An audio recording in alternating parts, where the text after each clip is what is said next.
আসসালামু আলাইকুম। আজকে আমি সুজি দিয়ে নরম তুলতুলে পুলি পিঠা বানায় দেখাবো। এভাবে পুলি পিঠা বানালে খেতে হবে দারুণ টেস্টি।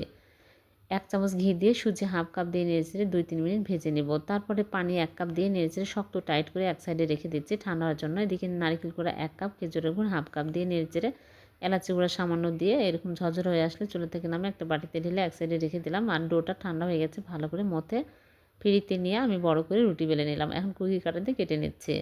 তাহলে প্রত্যেকটা পিঠাই সমান হবে। এখন একটা করে নিয়ে আমি ভিতরে পুরো এইরকম করে দিয়ে ডিজাইন করে নিচ্ছি। সবগুলো এইরকম করে বানিয়ে নিব। তারপরে আমি তেলে ভেজে নেব।